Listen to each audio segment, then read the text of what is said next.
Hari itu, 20 Agustus 2025, langit Bekasi tampak biasa saja. Udara panas, jalanan ramai, dan orang-orang sibuk dengan aktivitas mereka. Tidak ada tanda apapun bahwa bencana besar sedang mendekat. Keluarga Samuel sedang berada di rumah. Samuel sedang memperbaiki kursi di ruang tamu. Maria sedang memasak di dapur, sementara kedua anak mereka, Dika dan Clara, sibuk belajar. Semua berubah hanya dalam hitungan detik. Tanah tiba-tiba berguncang. Suara keras dari pergeseran bumi membuat seluruh bangunan berderak. Kaca jendela pecah, genteng berjatuhan, dan rak buku terbalik. Keluarga Samuel panik.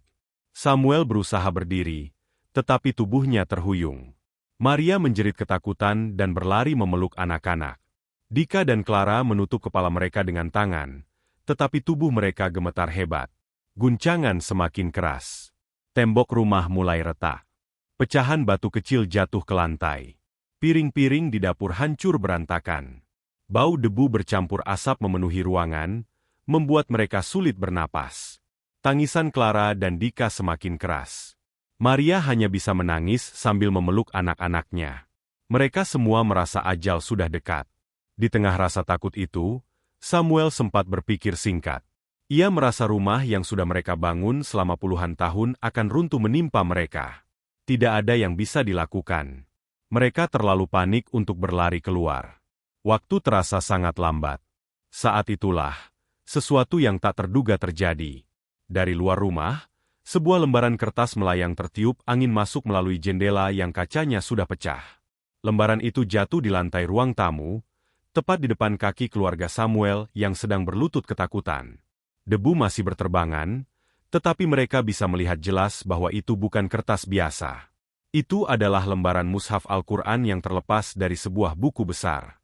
Guncangan masih terasa, tetapi mereka menatap lembaran itu dengan perasaan campur aduk. Mata Samuel terpaku pada tulisan Arab di atasnya. Ia tidak bisa membacanya, tetapi hatinya terasa aneh. Ada sesuatu yang menenangkan hanya dengan melihatnya. Maria memandanginya dengan mata basah, seolah-olah benda itu membawa harapan di tengah kehancuran. Beberapa detik kemudian, guncangan mulai mereda. Dinding rumah berhenti bergetar. Atap yang hampir runtuh tertahan sebagian. Suasana menjadi sunyi. Hanya tersisa suara tangis anak-anak, debu yang turun perlahan, dan nafas keluarga yang terengah-engah. Mereka masih berpelukan, masih menangis, tetapi sekarang tangisan itu bercampur dengan rasa syukur karena mereka masih hidup. Rumah mereka porak-poranda. Beberapa bagian tembok roboh. Perabotan hancur. Barang-barang berantakan. Tetapi mereka tidak tertimpa reruntuhan. Mereka selamat. Ketika akhirnya mereka berani keluar rumah, pemandangan yang mereka lihat jauh lebih menakutkan. Tetangga berlarian keluar dengan wajah panik. Beberapa orang terluka karena terkena pecahan kaca atau reruntuhan. Jalanan penuh debu. Tiang listrik bergoyang, kabel bergelantungan. Anak-anak kecil menangis mencari orang tua mereka. Suara sirene dari jauh mulai terdengar. Orang-orang berteriak, memanggil nama keluarga mereka masing-masing. Bekasi yang biasanya ramai berubah menjadi lautan tangis dan jeritan. Samuel dan keluarganya berdiri terpaku di depan rumah yang hampir runtuh. Mereka tidak percaya bahwa mereka masih hidup. Maria menatap anak-anaknya yang masih menangis. Ia merasa keajaiban telah terjadi. Samuel memandang ke tanah, melihat lembaran mushaf itu ikut terbawa keluar rumah. Lembaran itu tergeletak di antara debu dan pecahan batu. Samuel merasakan sesuatu yang tidak bisa dijelaskan. Hari itu mereka tidak bisa memikirkan hal lain selain keselamatan.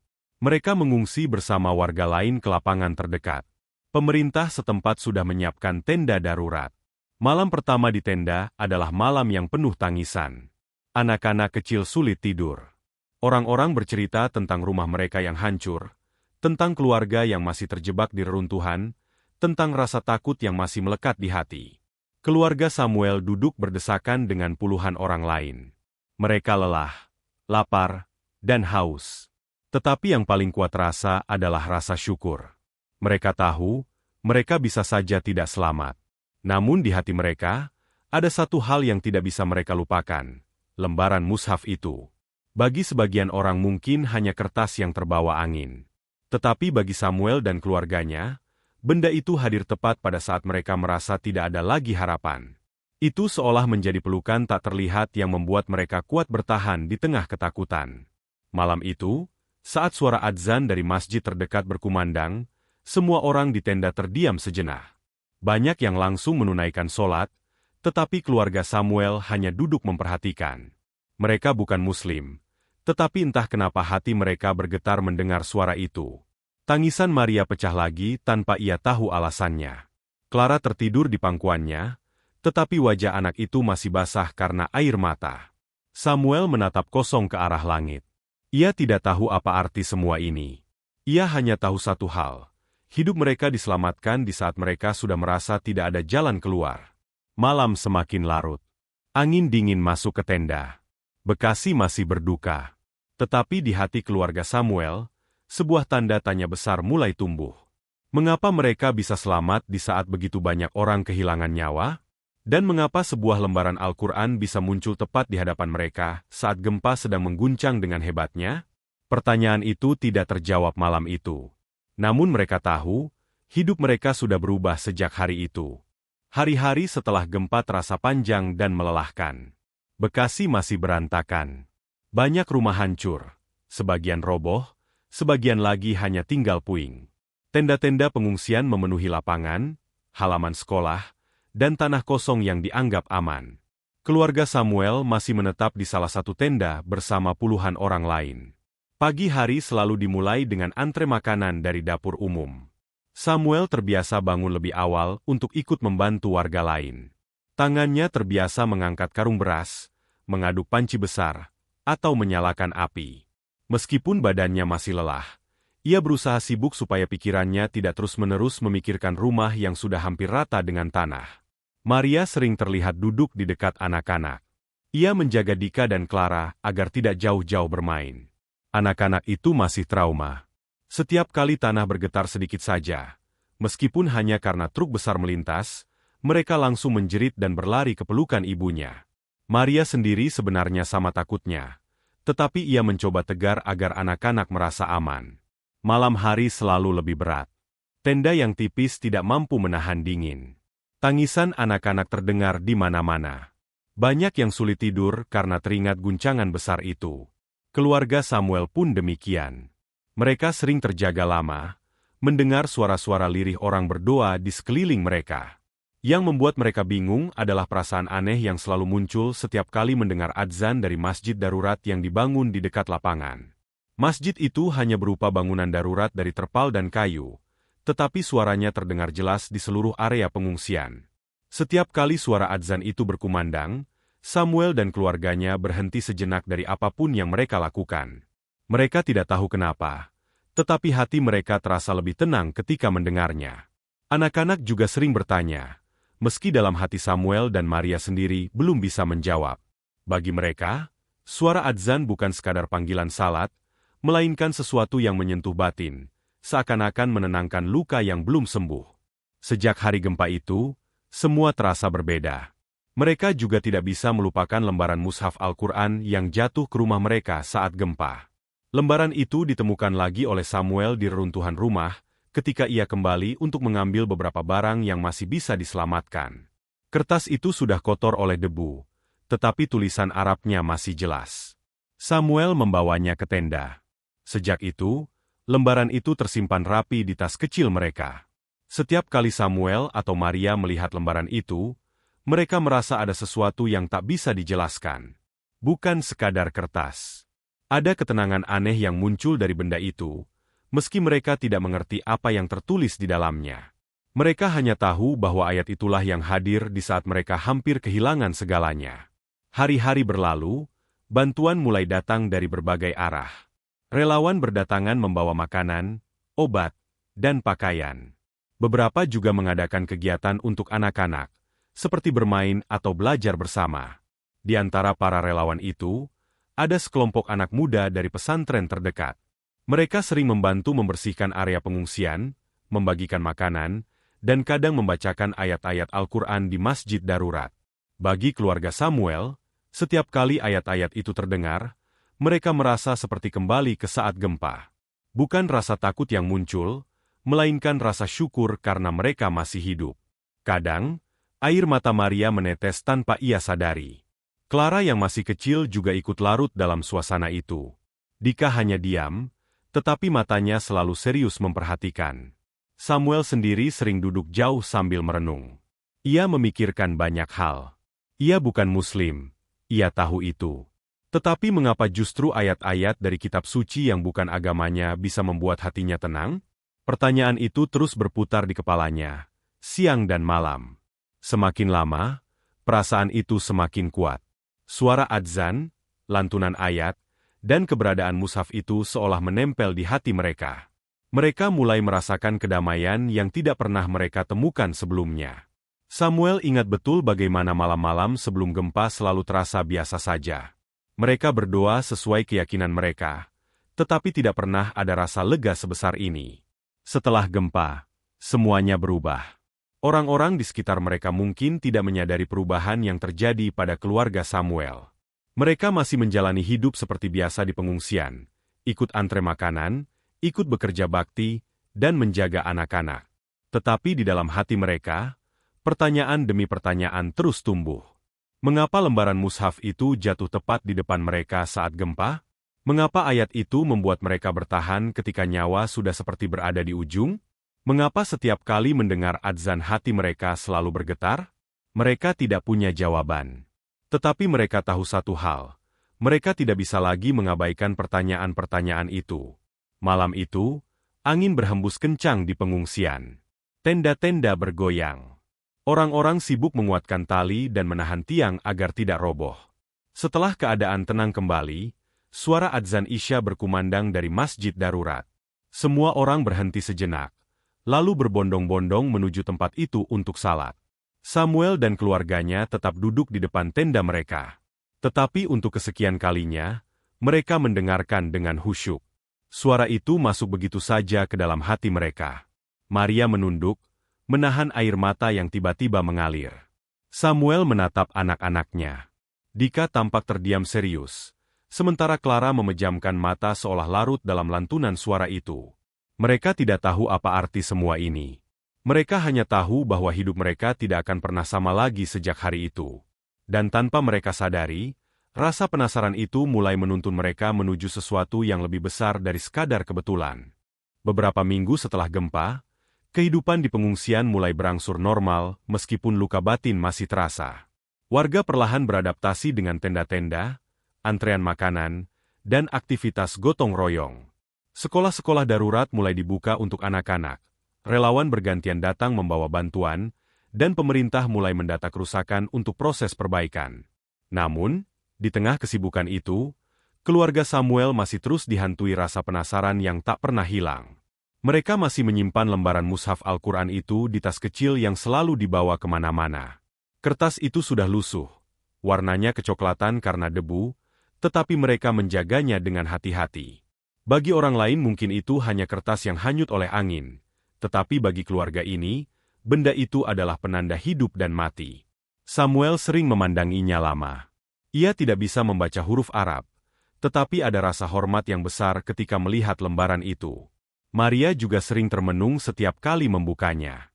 Kadang, ia bahkan merasa ada ketenangan yang sulit dijelaskan hanya dengan menyentuhnya. Anak-anak pun terbiasa melihat ayah dan ibunya memperlakukan lembaran itu dengan penuh hormat. Setiap kali adzan berkumandang, mereka mendengarkan. Setiap kali relawan membaca Al-Quran di masjid darurat, mereka ikut larut dalam suasana. Hari demi hari, perasaan itu semakin kuat. Mereka mulai menyadari bahwa apa yang mereka rasakan bukan sekadar ketertarikan sesaat, melainkan sesuatu yang tumbuh di dalam hati mereka. Akhirnya, Samuel memberanikan diri mendatangi masjid darurat. Ia awalnya hanya duduk jauh, memperhatikan orang-orang sholat. Maria dan anak-anak menyusul beberapa hari kemudian. Mereka merasa diterima dengan ramah, meski semua orang tahu mereka bukan Muslim. Tidak ada tatapan aneh, tidak ada perlakuan berbeda. Justru mereka merasa hangat berada di sana. Lama-kelamaan, mereka mulai ikut kegiatan yang diadakan di masjid darurat. Ada pengajian ringan yang lebih banyak bercerita tentang kehidupan setelah gempa. Mereka mendengarkan dengan tenang. Kata-kata sederhana dari Ustaz membuat hati mereka semakin terbuka. Mereka mulai memahami bahwa Al-Quran bukan hanya kitab suci untuk orang lain, tetapi juga pesan kebaikan yang bisa menyentuh siapa saja. Di malam-malam tertentu, keluarga Samuel sering merenung bersama. Mereka membicarakan tentang perasaan yang sama, kedamaian yang hadir setiap kali mendengar ayat-ayat itu. Tidak ada satupun dari mereka yang menyangkalnya. Perlahan, mereka mulai menyadari bahwa jalan hidup mereka sedang diarahkan menuju sesuatu yang baru. Hari besar itu tiba tanpa mereka rencanakan. Setelah berminggu-minggu mencari jawaban, mereka akhirnya mantap untuk datang langsung ke masjid darurat. Mereka ingin memahami lebih dalam tentang ayat yang menyelamatkan mereka. Dengan hati berdebar, mereka membawa lembaran mushaf yang sudah lusuh itu. Mereka menyerahkannya kepada ustaz di masjid, berharap ada penjelasan. Ustaz itu membuka lembaran tersebut dengan hati-hati. Ia tersenyum lalu membaca ayat yang tertulis di situ. Kata-kata yang keluar dari mulutnya sama dengan ayat yang terdengar saat gempa. Ayat yang membuat mereka bertahan di tengah rasa takut. Ayat yang sejak itu terus menghantui pikiran mereka. Air mata Maria mengalir deras. Samuel menundukkan kepala. Anak-anak pun ikut larut dalam suasana. Di saat itulah terungkap sebuah rahasia. Ustaz menjelaskan bahwa lembaran itu berasal dari mushaf besar milik anak-anak santri yang juga sedang berlari menyelamatkan diri ketika gempa terjadi. Dalam kepanikan, mushaf mereka terjatuh dan terbuka. Lalu salah satu lembarnya terbang terbawa angin. Angin itu membawa lembaran tersebut tepat ke rumah Samuel. Santri-santri itu sempat mencarinya, tetapi tidak menemukannya. Mereka menganggapnya hilang, sampai akhirnya hari itu lembaran itu kembali ditemukan di tangan keluarga Samuel. Bagi keluarga Samuel, penjelasan itu adalah sebuah kejutan besar. Mereka menangis karena menyadari bahwa apa yang mereka alami bukan kebetulan semata. Bagi mereka, itu adalah tanda. Tanda bahwa ada kekuatan besar yang sedang menuntun hidup mereka. Hari itu juga, keluarga Samuel mengambil keputusan besar. Mereka memutuskan untuk masuk Islam. Tidak ada paksaan, tidak ada tekanan. Semua berawal dari ayat yang hadir di tengah gempa, dari suara adzan yang selalu membuat hati mereka bergetar, dari kedamaian yang tidak pernah mereka temukan sebelumnya. Proses itu sederhana, dilakukan di masjid darurat yang penuh debu, di tengah warga yang juga masih berduka karena kehilangan. Tetapi suasana terasa hangat. Warga menyambut mereka dengan pelukan dan doa. Tangis haru pecah di sana. Samuel, Maria, Dika, dan Clara merasa lahir kembali. Malam itu, untuk pertama kalinya mereka ikut sholat berjamaah. Mereka belum hafal gerakan, belum mengerti bacaan, tetapi hati mereka terasa penuh. Suara lantunan ayat Al-Quran yang dulu hanya mereka dengarkan dari jauh kini terdengar lebih dekat, seakan berbicara langsung ke dalam jiwa mereka. Sejak hari itu, hidup keluarga Samuel tidak lagi sama. Mereka kehilangan rumah, kehilangan banyak harta, tetapi mereka merasa justru menemukan sesuatu yang jauh lebih berharga. Sesuatu yang tidak bisa dibeli dengan uang atau dibangun dengan kerja keras bertahun-tahun. Mereka menemukan keyakinan baru yang lahir dari pengalaman hidup dan rasa syukur yang mendalam. Bekasi masih berangsur pulih. Rumah-rumah mulai dibangun kembali. Jalanan dibersihkan. Anak-anak kembali ke sekolah. Tetapi di balik semua itu, ada sebuah kisah yang tak akan dilupakan. Kisah tentang sebuah keluarga Kristen yang selamat dari gempa, menemukan kedamaian lewat sebuah lembaran mushaf, dan akhirnya menemukan jalan baru dalam hidup mereka. Rahasia itu sederhana. Sebuah kertas yang terbang terbawa angin, jatuh di tempat yang tepat, pada waktu yang tepat. Tetapi bagi keluarga Samuel, itu bukan sekadar kebetulan. Itu adalah tanda yang mengubah hidup mereka selamanya. Setelah keputusan besar itu, kehidupan keluarga Samuel benar-benar berubah. Mereka kini dikenal dengan nama baru, nama Muslim yang diberikan oleh ustaz di masjid darurat. Samuel menjadi Abdullah, Maria menjadi Maryam, sedangkan anak-anak mereka, Dika dan Clara, masing-masing dipanggil dengan nama baru yang lebih dekat dengan identitas mereka sebagai Muslim. Meski begitu, tetangga tetap memanggil dengan nama lama, dan mereka tidak pernah keberatan. Perubahan itu tidak terjadi dalam semalam. Abdullah harus belajar banyak hal dari awal. Ia harus memahami tata cara wudhu, sholat, dan bacaan dasar. Maryam juga belajar dengan sabar meski awalnya terasa sulit. Anak-anak justru lebih cepat beradaptasi. Mereka menirukan teman-teman sebaya mereka di pengungsian, ikut gerakan sholat dengan polos meski bacaan belum fasih. Bagi keluarga itu, setiap langkah kecil adalah awal dari perjalanan baru. Hari-hari setelah masuk Islam terasa berbeda. Abdullah merasa tenang meski hidup mereka masih serba terbatas di pengungsian. Maryam yang dulu sering gelisah kini terlihat lebih kuat. Ia masih memikirkan rumah mereka yang hancur, tetapi hatinya lebih tabah. Anak-anak pun semakin riang. Mereka menemukan banyak teman baru yang mengajarkan bacaan doa dan cerita-cerita sederhana tentang Islam. Namun, perubahan besar itu juga menimbulkan tantangan baru. Keluarga besar Samuel yang tinggal di luar kota belum tahu apa yang terjadi. Abdullah sempat khawatir bagaimana mereka akan menerima keputusan ini. Ia tahu tidak semua orang bisa memahami, apalagi di tengah suasana yang masih penuh luka pasca gempa. Tetapi ia memilih untuk tidak memikirkan terlalu jauh. Baginya, langkah pertama adalah membangun kembali keyakinan, rumah tangga, dan hidup bersama keluarganya sendiri. Di pengungsian, mereka mulai terbiasa dengan rutinitas baru. Pagi hari diawali dengan adzan subuh yang menggema dari masjid darurat. Abdullah biasanya bangun lebih awal, berwudu dengan air seadanya, lalu sholat di samping para pengungsi lain. Maryam sering ikut, meski kadang hanya duduk di belakang. Anak-anak pun terbiasa bangun pagi, meski sering masih mengantuk. Siang hari, aktivitas gotong royong masih berlanjut. Warga membersihkan puing-puing rumah, memperbaiki jalan yang retak, dan menyiapkan pembangunan darurat. Abdullah ikut serta dalam setiap pekerjaan. Ia merasa tenaga yang dikeluarkan sekarang tidak hanya untuk membangun kembali rumah fisik, tetapi juga rumah iman yang baru mereka temukan. Maryam lebih banyak membantu para ibu lain. Ia menyiapkan makanan, mencuci pakaian, dan mengurus anak-anak. Tetapi di sela-sela itu, ia juga belajar membaca Al-Quran dari ibu-ibu pengajian. Meski terbata-bata, ia tidak malu. Justru ia merasa gembira karena setiap huruf yang dipelajarinya adalah bagian dari perjalanan baru. Malam hari menjadi waktu yang paling berkesan. Di bawah tenda yang diterangi lampu seadanya, mereka sering berkumpul bersama. Abdullah membacakan doa pendek yang baru dihafalnya. Anak-anak mengulanginya, dan Maryam menutup dengan air mata haru. Malam-malam itu sederhana, tetapi terasa lebih indah daripada hari-hari mereka sebelum gempa. Di luar pengungsian, berita tentang gempa Bekasi mulai reda. Media tidak lagi ramai memberitakan, bantuan pun mulai berkurang. Tetapi di hati keluarga ini, gempa itu tetap menjadi peristiwa terbesar dalam hidup mereka. Mereka sering teringat kembali pada detik-detik menakutkan ketika rumah bergetar, ketika debu memenuhi udara, ketika mereka berpelukan sambil menangis, dan ketika lembaran mushaf itu jatuh tepat di depan mereka. Semua terasa seperti rangkaian peristiwa yang tidak bisa dipisahkan. Gempa itu menghancurkan banyak hal, tetapi justru membangun sesuatu yang lebih besar dalam hati mereka. Hari berganti minggu, minggu berganti bulan. Tenda darurat mulai berkurang karena sebagian warga sudah kembali ke rumah masing-masing. Rumah keluarga Abdullah masih belum bisa ditempati karena retakan besar di dinding membuatnya berbahaya.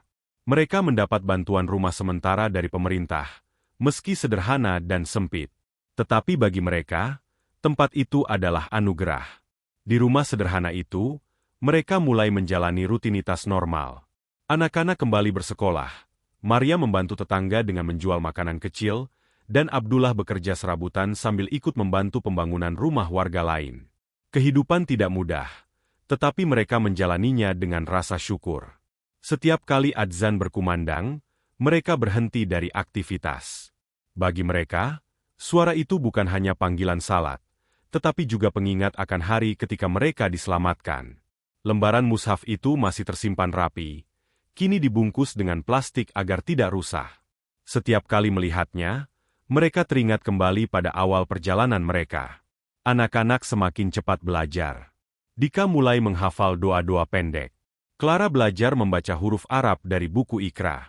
Maryam sering tersenyum melihat semangat anak-anaknya. Ia merasa bahagia karena anak-anak bisa tumbuh dengan fondasi iman yang kuat, sesuatu yang dulu tidak pernah ia bayangkan. Abdullah sering merenung di malam hari.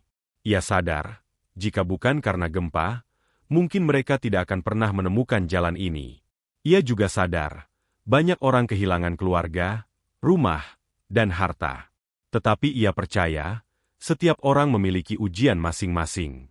Ujian mereka adalah kehilangan rumah, tetapi sekaligus mendapatkan iman. Hari-hari berlalu dengan cepat. Bekasi mulai bangkit dari luka. Bangunan-bangunan baru berdiri, jalan diperbaiki, dan aktivitas kembali ramai. Tetapi kisah keluarga Abdullah tetap menjadi cerita yang dibicarakan warga. Bukan karena mereka masuk Islam, melainkan karena cara mereka menemukan jalan itu begitu unik. Bagi warga sekitar, keluarga ini adalah pengingat bahwa setiap bencana bisa menyimpan rahmat. Bagi keluarga Abdullah sendiri, setiap detik setelah gempa adalah kesempatan baru untuk hidup lebih baik. Mereka tidak tahu apa yang akan terjadi di masa depan, tetapi mereka tahu, mereka kini berjalan di jalan yang benar. Gempa yang dulu membuat mereka menangis kini menjadi kenangan yang membawa mereka kepada kedamaian. Dari reruntuhan rumah yang hancur, mereka membangun kembali rumah yang lebih kokoh, rumah yang berdiri di atas keyakinan dan doa. Dari air mata yang jatuh, mereka menemukan senyum baru yang lahir dari iman. Dan setiap kali malam datang, mereka masih sering menengadah ke langit, mengingat kembali hari itu. Hari ketika bumi berguncang, rumah hampir runtuh, dan hidup mereka berubah selamanya. Kehidupan keluarga Abdullah perlahan menemukan ritmenya. Rumah sementara yang mereka tinggali sudah mulai terasa seperti rumah sungguhan. Anak-anak kembali ke sekolah. Maryam semakin lihai membuat makanan kecil untuk dijual di lingkungan sekitar. Dan Abdullah mulai mendapat pekerjaan lebih tetap sebagai pekerja bangunan di proyek perbaikan rumah pasca gempa. Namun di balik itu semua, ada satu hal yang terus menghantui pikiran Abdullah. Bagaimana reaksi keluarga besar mereka ketika tahu bahwa mereka telah masuk Islam. Keluarga besar Samuel adalah penganut Kristen yang taat. Mereka tinggal di luar kota, tidak mengalami gempa sebesar yang menimpa Bekasi, tetapi mereka mengikuti perkembangan lewat berita dan sering menanyakan kabar. Sampai saat itu, Abdullah belum berani menceritakan keputusan besar yang sudah mereka ambil. Hari ketika rahasia itu terbuka akhirnya datang juga. Seorang kerabat jauh berkunjung ke Bekasi untuk membawa bantuan. Saat melihat perubahan di rumah sementara itu, cara mereka berpakaian, cara mereka berdoa, dan mushaf yang tersimpan di meja kecil, tidak butuh waktu lama untuk menyadari semuanya. Berita itu pun menyebar dengan cepat ke seluruh keluarga besar. Reaksi pertama adalah keterkejutan. Bagi sebagian kerabat, keputusan itu terasa seperti pengkhianatan terhadap warisan keluarga. Ada yang kecewa, ada yang marah, ada juga yang hanya diam tidak mengerti. Abdullah menerima semua kabar itu dengan berat hati. Ia tahu, ini adalah ujian pertama mereka setelah menemukan jalan baru. Maryam sempat menangis berhari-hari. Ia merasa bersalah karena takut dianggap meninggalkan akar keluarganya. Anak-anak bertanya-tanya kenapa tiba-tiba ada jarak antara mereka dengan beberapa kerabat. Abdullah mencoba menenangkan. Meski di dalam dirinya sendiri, ia juga bergejolak. Hari-hari berikutnya penuh ketegangan. Beberapa kerabat memutuskan hubungan sementara. Telepon jarang dijawab, pesan jarang dibalas. Bahkan ada yang terang-terangan mengatakan bahwa mereka tidak bisa menerima keputusan itu. Namun ada juga kerabat yang mencoba mengerti, meski bingung harus bersikap bagaimana. Di tengah badai itu, Abdullah dan Maryam memilih bertahan dengan tenang. Mereka kembali mengingat saat gempa melanda. Mereka mengingat lembaran mushaf yang jatuh di depan mereka. Mereka mengingat bagaimana suara adzan membuat hati mereka luluh. Semua itu bukan kebetulan, dan mereka yakin tidak salah langkah. Ujian itu membuat mereka semakin sering merenung. Abdullah semakin rajin ke masjid, bukan hanya untuk beribadah tetapi juga untuk menenangkan diri. Maryam semakin tekun belajar Al-Quran, meski terbata-bata. Ia percaya, setiap huruf yang dipelajari adalah penguat di tengah badai. Anak-anak juga belajar menerima keadaan. Mereka lebih banyak diam ketika teman sekolah bertanya aneh-aneh, tetapi di rumah mereka sering bercerita tentang apa yang mereka alami. Masyarakat sekitar justru memberi dukungan. Tetangga yang sama-sama Muslim menerima mereka dengan hangat. Tidak ada cemooh, tidak ada penolakan. Sebaliknya, mereka sering mengirim makanan, membantu mengajarkan bacaan doa, atau sekadar menemani. Dukungan itu membuat keluarga Abdullah merasa tidak sendirian. Meski begitu, luka dari penolakan keluarga besar masih terasa. Malam-malam Maryam sering duduk sendiri, menatap langit, berharap ada keajaiban yang bisa meluluhkan hati kerabatnya.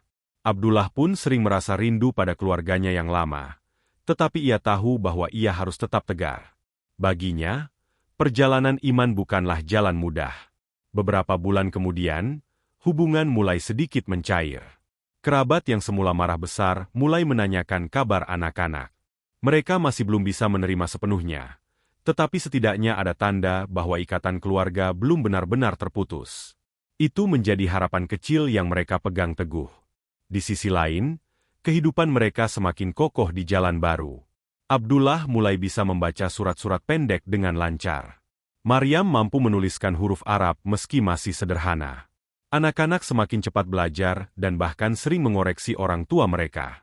Malam-malam keluarga itu terasa hangat dengan lantunan ayat-ayat pendek yang diulang-ulang. Gempa besar yang dulu menghancurkan rumah mereka kini seperti jauh di belakang, tetapi bekasnya masih membekas dalam hati. Bekas itulah yang mengingatkan mereka untuk terus bersyukur. Bagi Abdullah, setiap retakan di dinding rumah lama adalah simbol jalan hidup yang patah, tetapi dari kepingan itu tumbuh keyakinan baru.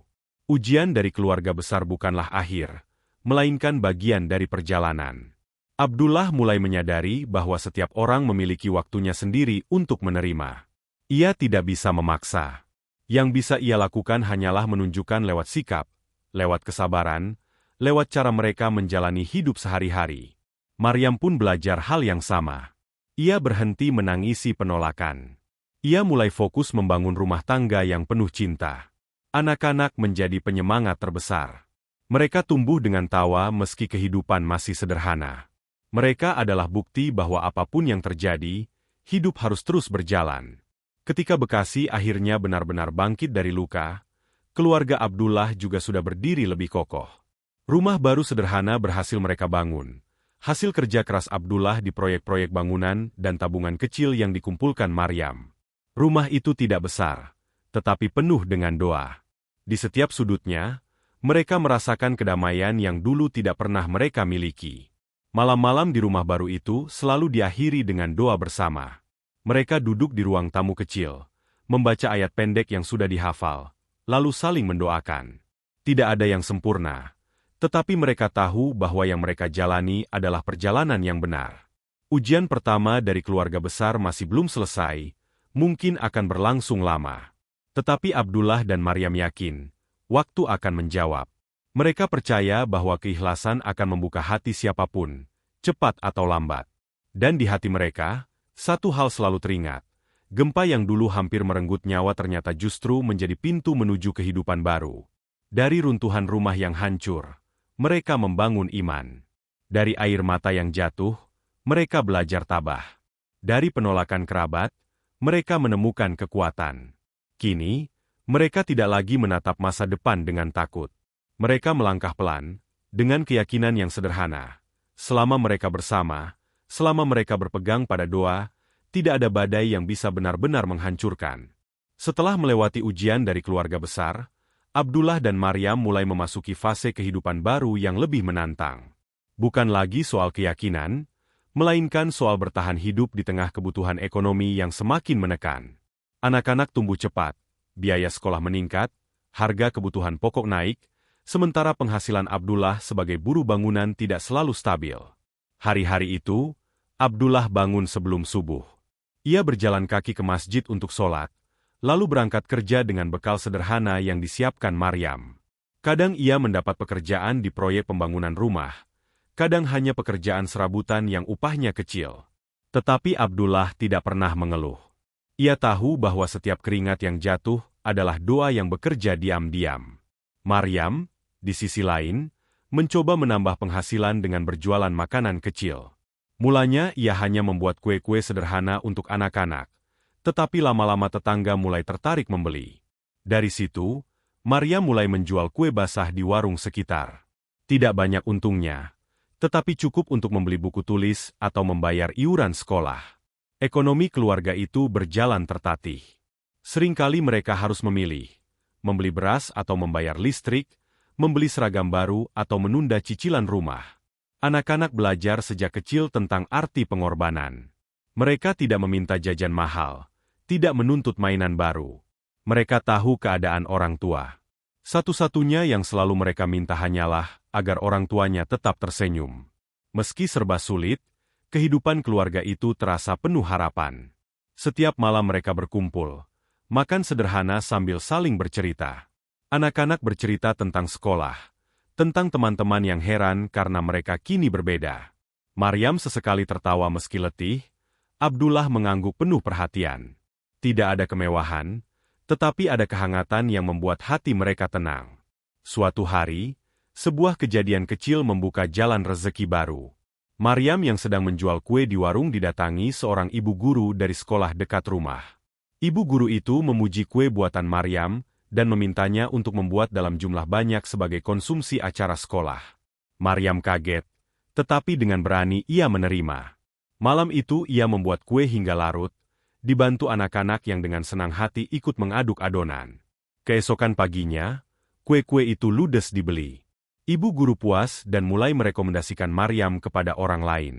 Perlahan, pesanan datang semakin sering. Maryam mulai dikenal sebagai pembuat kue enak di lingkungan sekitar. Dari dapur kecil, ia menemukan jalan rezeki yang tidak disangka-sangka. Abdullah mendukung sepenuhnya. Ia bahkan membantu mengantar pesanan sebelum berangkat kerja. Setiap kali mengangkat kotak berisi kue, ia merasa seperti sedang membawa harapan baru bagi keluarganya. Meski tubuhnya lelah, hatinya ringan.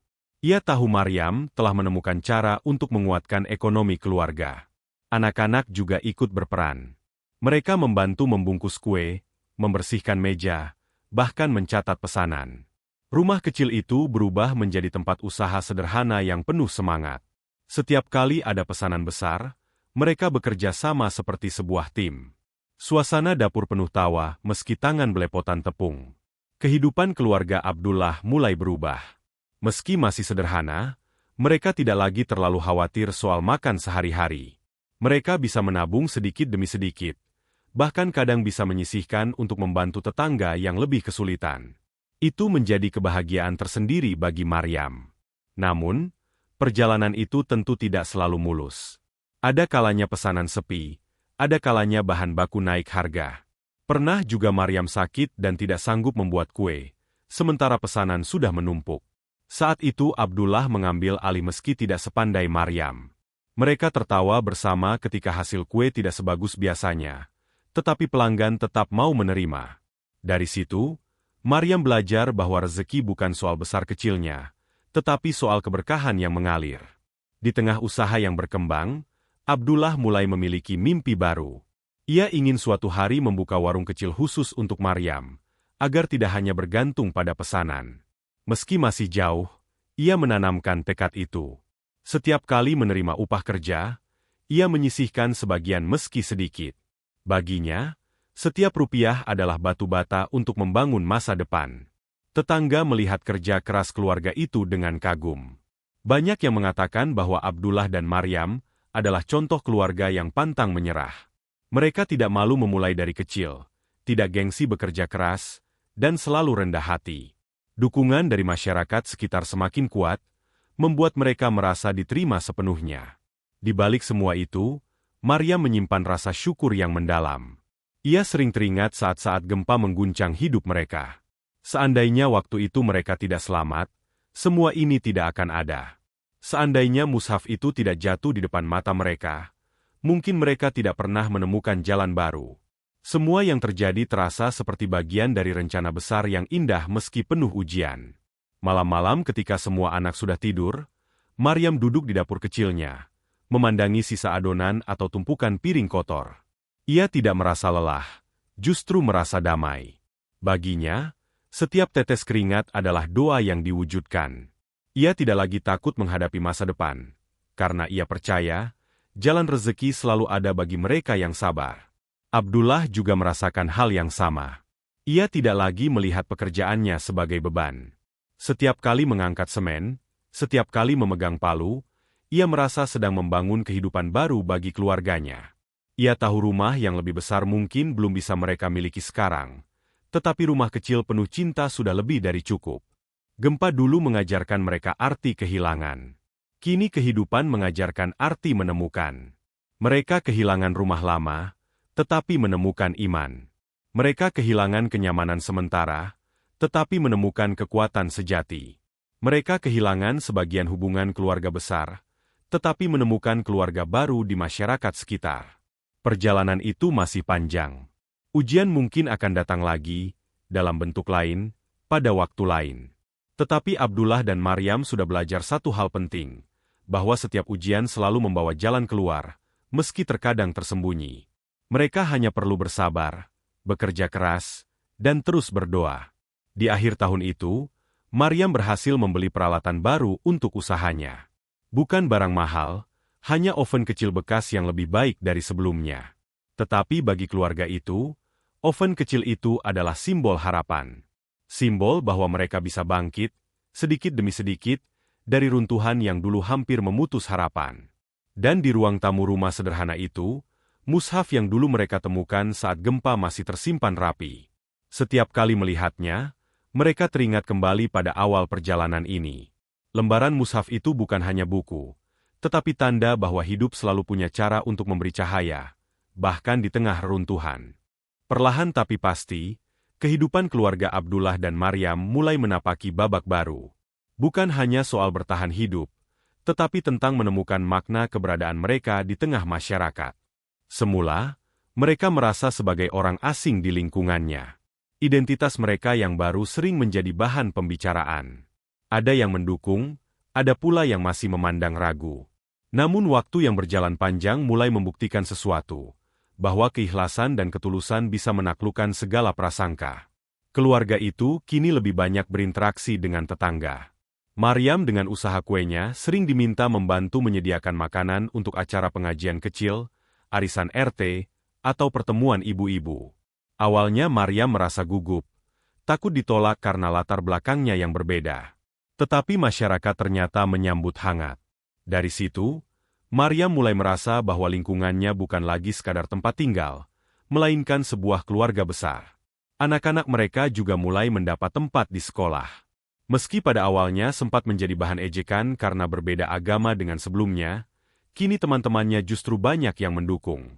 Mereka melihat ketulusan anak-anak Abdullah yang rajin belajar, sopan, dan tidak pernah menyombongkan diri. Guru-guru juga memberi perhatian khusus, seakan tahu bahwa anak-anak itu sedang menapaki jalan yang penuh ujian. Abdullah sendiri mulai dikenal sebagai pekerja yang jujur dan bisa dipercaya. Setiap kali ada tetangga yang butuh bantuan memperbaiki rumah atau membangun pagar, namanya yang dipanggil. Meski pekerjaannya berat, Abdullah selalu mengerjakan dengan hati tenang. Ia tidak pernah mengambil upah lebih dari yang pantas. Dari situlah, lambat laun kepercayaan orang-orang padanya tumbuh. Yang paling terasa adalah bagaimana keluarga itu mulai terlibat dalam kegiatan sosial. Saat ada tetangga sakit, Maryam dan Abdullah datang menjenguk, membawa buah tangan sederhana. Saat ada warga meninggal, mereka ikut membantu mengurus, meski hanya sebatas membersihkan halaman atau menyiapkan makanan. Kehadiran mereka selalu membawa ketulusan, dan itu membuat orang-orang melihat sisi lain yang lebih dalam dari keluarga tersebut. Sampai pada suatu hari, terjadi banjir besar di Bekasi. Air meluap hingga masuk rumah-rumah warga, termasuk rumah Abdullah. Hujan turun deras sejak malam, dan sungai yang tak jauh dari pemukiman meluap dengan cepat. Warga panik, sebagian berlari menyelamatkan barang, sebagian sibuk mencari tempat yang lebih tinggi. Abdullah dan Maryam juga sibuk mengangkat perabot seadanya. Tetapi di tengah kepanikan, mereka memilih untuk membantu tetangga yang rumahnya lebih parah. Anak-anak mereka dievakuasi lebih dulu ke musola dekat rumah, sementara Abdullah bergabung dengan para lelaki lain membantu menyelamatkan barang-barang warga. Maryam ikut membantu menyiapkan makanan sederhana di dapur darurat. Malam itu, mereka bekerja tanpa henti, tidak peduli bahwa rumah mereka sendiri juga tergenang air. Warga yang melihat itu merasa terharu. Keluarga yang dulunya sempat dianggap berbeda, bahkan diragukan, kini justru berdiri paling depan membantu. Dari situlah pandangan orang-orang mulai benar-benar berubah. Mereka tidak lagi melihat Abdullah dan Maryam sebagai keluarga yang berbeda, melainkan bagian dari mereka. Banjir itu memang membawa kerugian besar, tetapi juga membawa pelajaran. Setelah air surut, warga bergotong royong membersihkan kampung. Abdullah memimpin kelompok kecil untuk memperbaiki saluran air, sementara Maryam memimpin ibu-ibu menyiapkan makanan bagi pekerja. Semua berlangsung dalam suasana kebersamaan yang hangat. Dalam kebersamaan itu, Abdullah menyadari satu hal penting.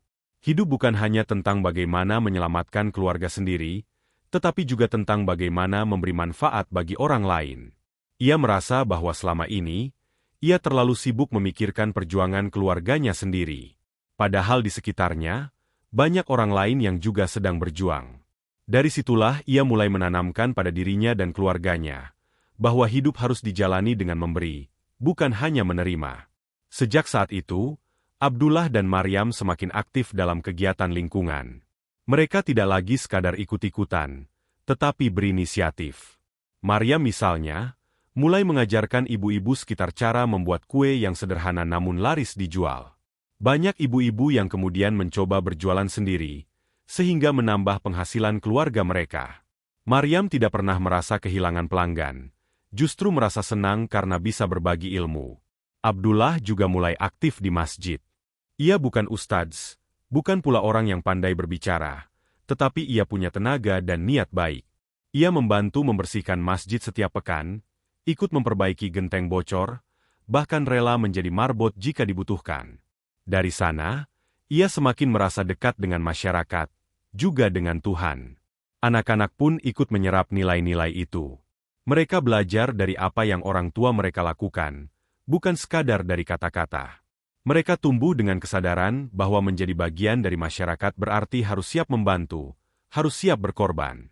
Itu membuat mereka lebih dewasa dari usianya. Suatu ketika, seorang tokoh masyarakat datang menemui Abdullah. Dengan penuh kehangatan, ia mengatakan bahwa keluarga Abdullah telah menjadi teladan bagi warga sekitar. Mereka dianggap membawa semangat baru, semangat kebersamaan, kejujuran, dan ketulusan. Abdullah terdiam, merasa belum pantas disebut teladan. Tetapi dalam hati, ia tahu bahwa setiap langkah kecil yang mereka lakukan ternyata memberi arti besar. Malam itu, setelah semua aktivitas selesai, keluarga itu duduk bersama di ruang tamu kecil mereka. Lelah memang, tetapi hati mereka penuh cahaya.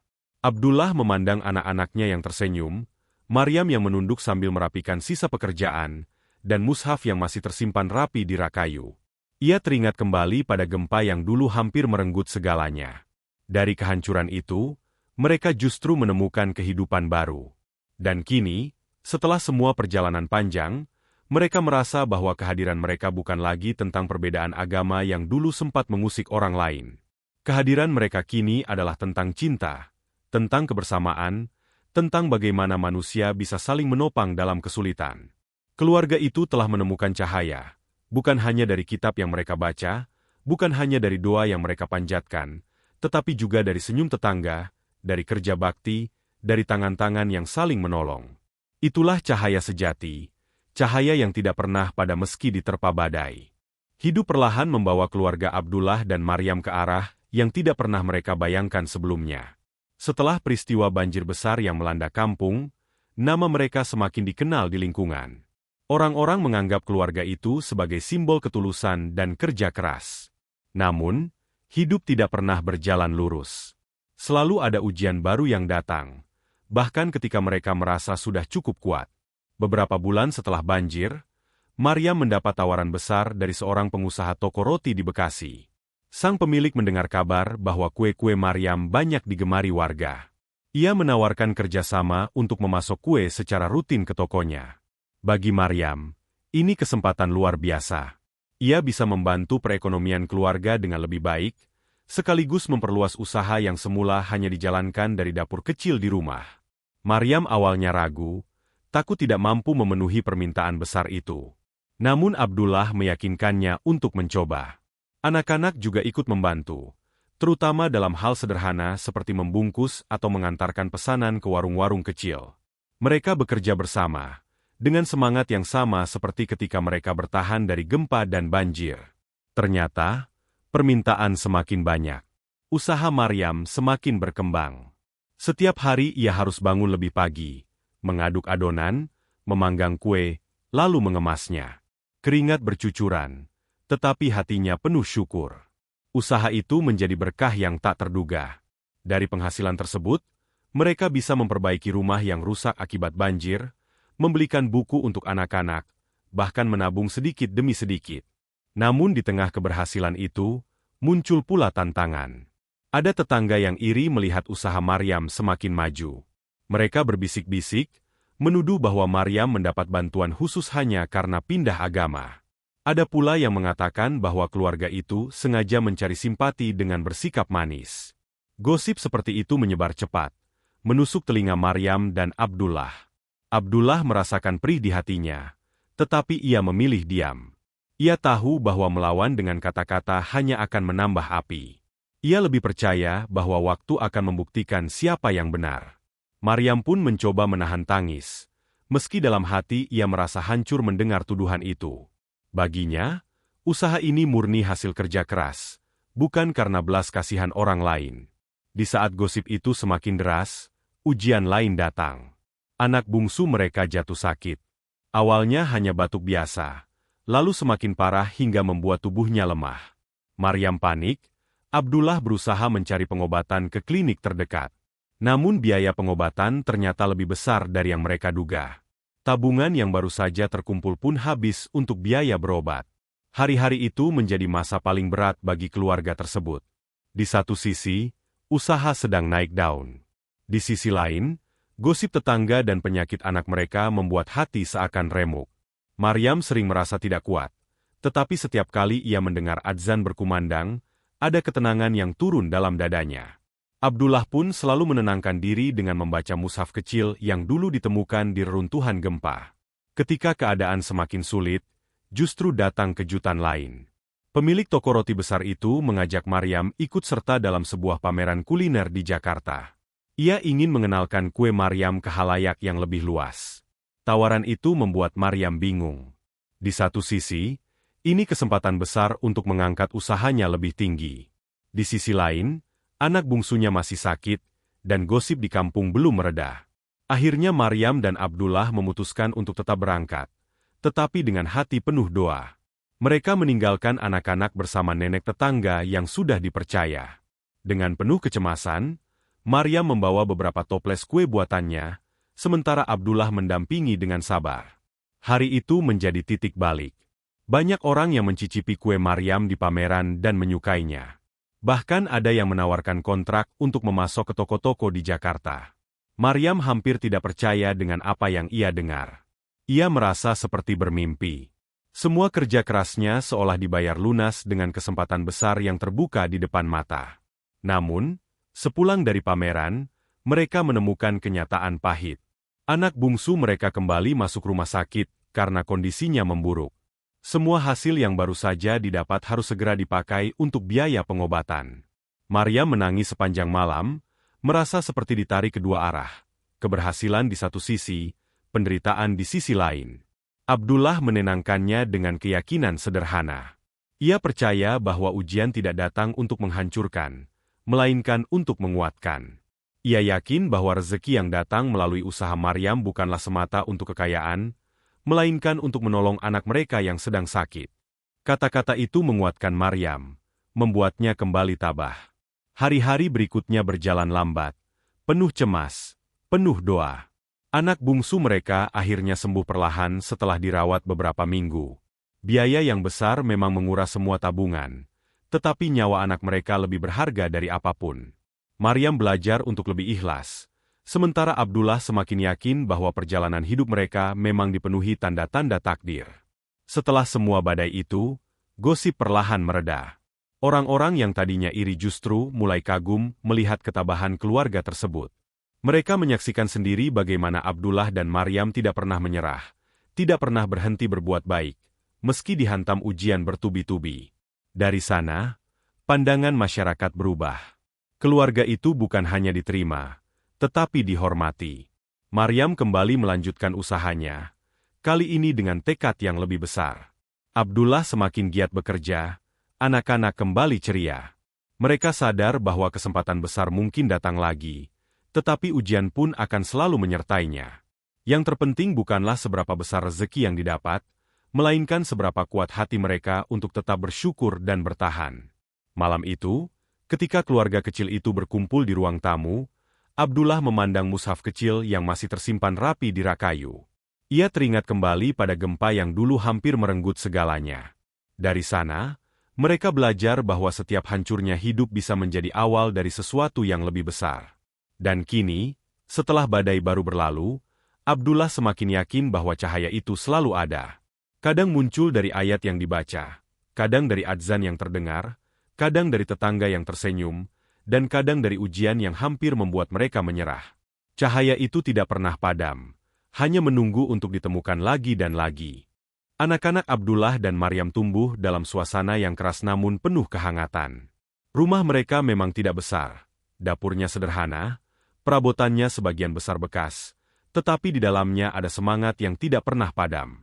Dari kecil, mereka sudah terbiasa melihat ayah dan ibu bekerja keras, tanpa banyak mengeluh, bahkan ketika keadaan hampir mustahil.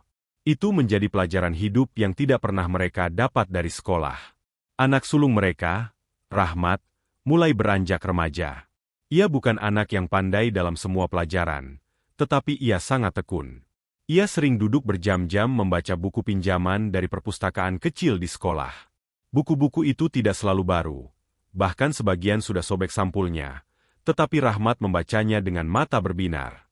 Ia senang membaca kisah tokoh-tokoh besar yang bangkit dari kemiskinan. Ia merasa dirinya dekat dengan cerita-cerita itu, seolah ia juga bagian dari perjuangan yang sama. Rahmat memiliki cita-cita sederhana. Ia ingin melanjutkan sekolah ke jenjang lebih tinggi, meski tahu itu akan sulit. Abdullah dan Maryam hanya bisa memberikan dukungan semampunya. Mereka tidak punya banyak uang, tetapi mereka percaya anak itu punya semangat yang bisa membawanya jauh. Seringkali, Maryam menabung dari hasil jualan kue sedikit demi sedikit hanya untuk membeli satu buku baru bagi Rahmat. Meskipun kecil, hadiah itu membuat anak sulungnya merasa dunia terbuka lebar di depannya. Anak kedua, Siti, berbeda dengan kakaknya. Ia lebih senang membantu ibunya di dapur. Tangannya cekatan mengaduk adonan. Matanya cermat memperhatikan kue yang sedang dipanggang. Usianya masih belia, tetapi ia sudah seperti tangan kanan Maryam. Siti tidak hanya membantu, ia juga sering bereksperimen. Kadang ia menambahkan sedikit rempah, kadang ia mencoba bentuk baru untuk kue-kue itu. Maryam awalnya khawatir, takut percobaan itu merusak pesanan. Namun, ternyata beberapa ide Siti membuat kue mereka semakin digemari. Pelanggan bahkan mulai mengenalinya sebagai kue dengan sentuhan anak muda. Berbeda lagi dengan anak ketiga, Hasan. Ia tidak terlalu suka buku, juga tidak begitu tertarik dengan dapur. Hasan lebih sering menghabiskan waktu di luar rumah, bermain bersama teman-temannya, berlari di sawah, atau memanjat pohon.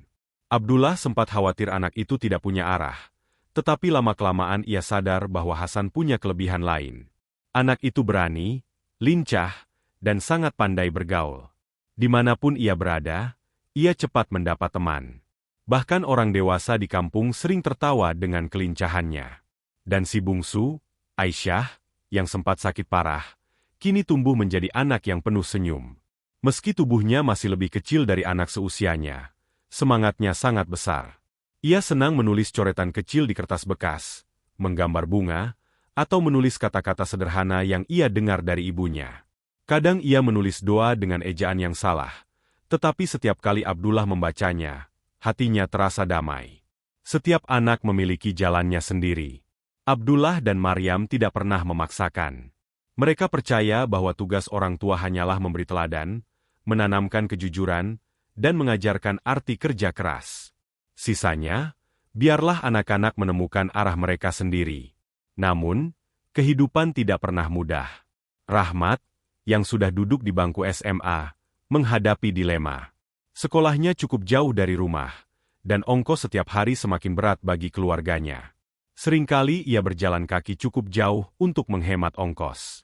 Bahkan, pernah ia berangkat tanpa sarapan karena tahu ibunya hanya punya sedikit beras tersisa. Rahmat tidak pernah mengeluh, tetapi Abdullah bisa membaca lelah di matanya. Di sisi lain, Siti semakin piawai membantu ibunya. Usaha kue mereka perlahan berkembang, tetapi juga melelahkan. Maryam sering berkata bahwa suatu saat ia ingin Siti melanjutkan sekolah tinggi, tidak hanya berhenti di dapur. Namun, Siti merasa bangga bisa membantu ibunya. Baginya, melihat pelanggan tersenyum setelah mencicipi kue adalah kebahagiaan tersendiri. Hasan pun mulai memperlihatkan minatnya. Ia senang membantu ayahnya bekerja serabutan. Kadang ia ikut membantu memperbaiki atap rumah tetangga.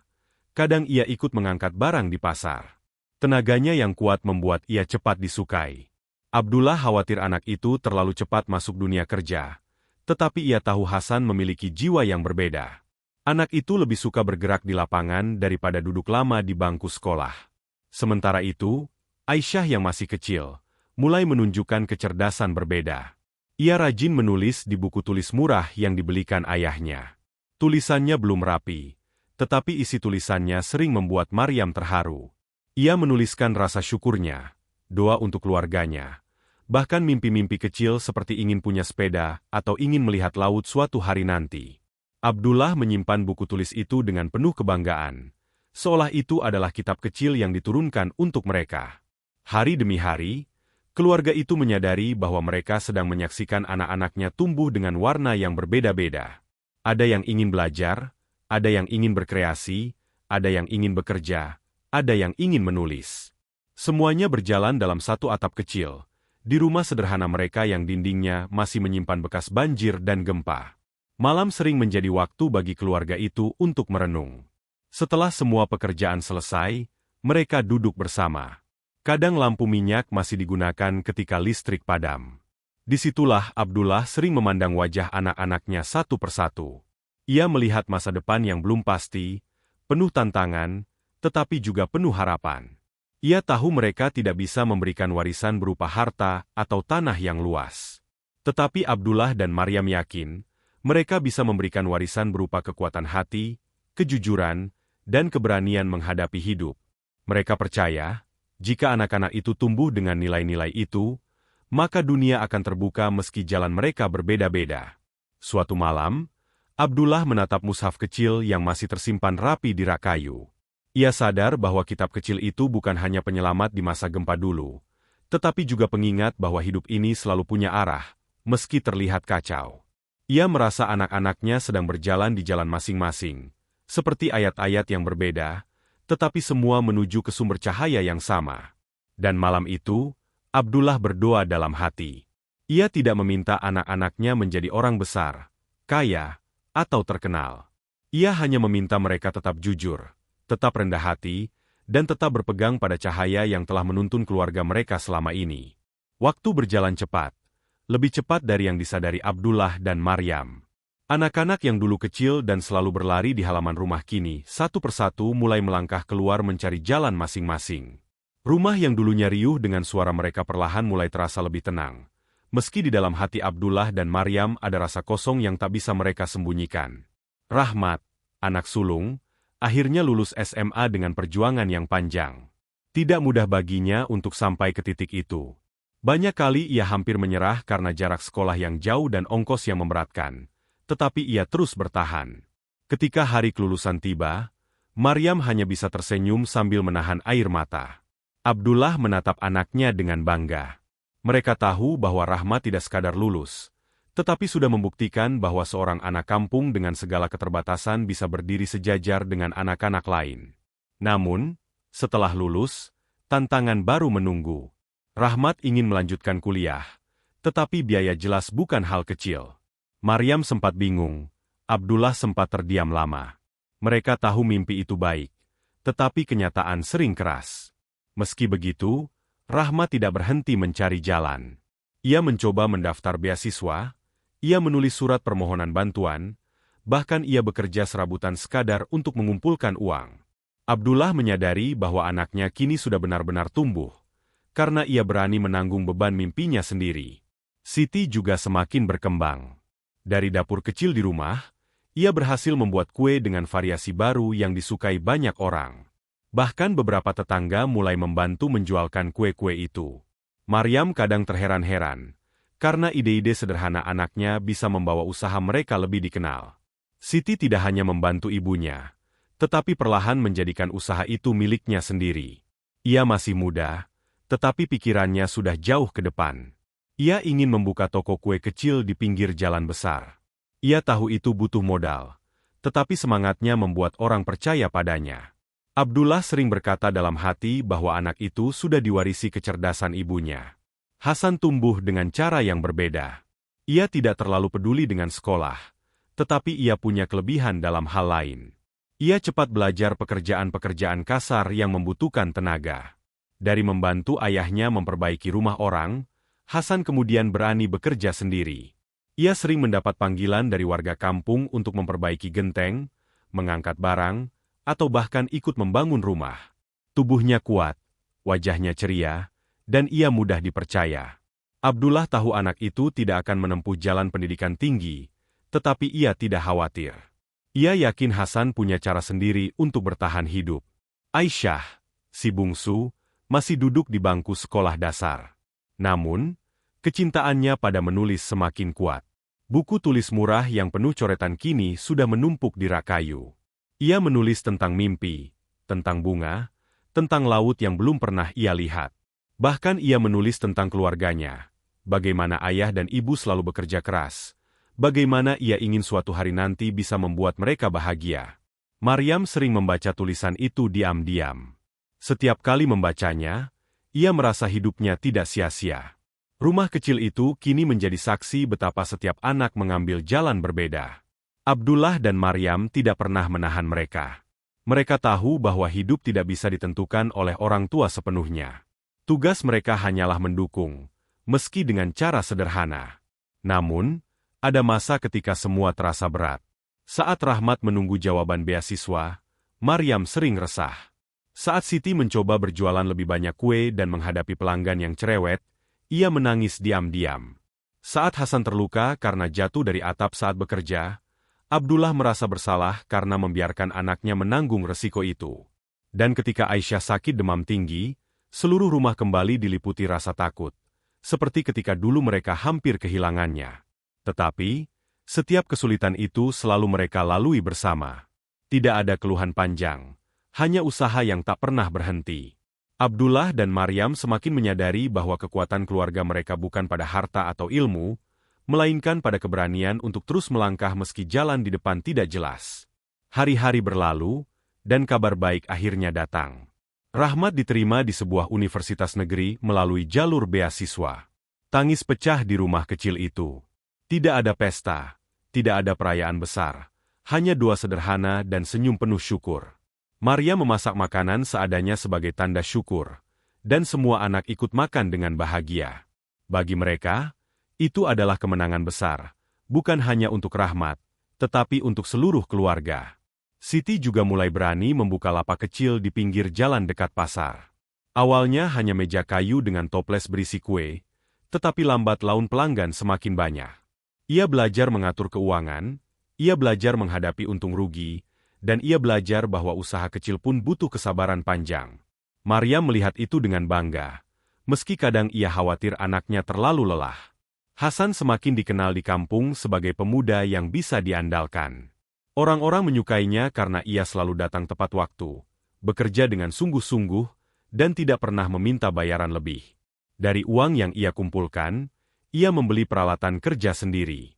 Abdullah tersenyum melihat anak itu tumbuh dengan cara yang keras, tetapi jujur. Aisyah terus menulis. Ia bahkan mulai menunjukkan tulisannya kepada gurunya, yang kemudian kagum dengan imajinasinya. Gurunya berkata bahwa Aisyah punya bakat besar. Kata-kata itu menjadi api kecil yang menyalakan semangat anak itu. Ia bermimpi suatu hari bisa menulis buku, meski ia tahu jalan itu panjang.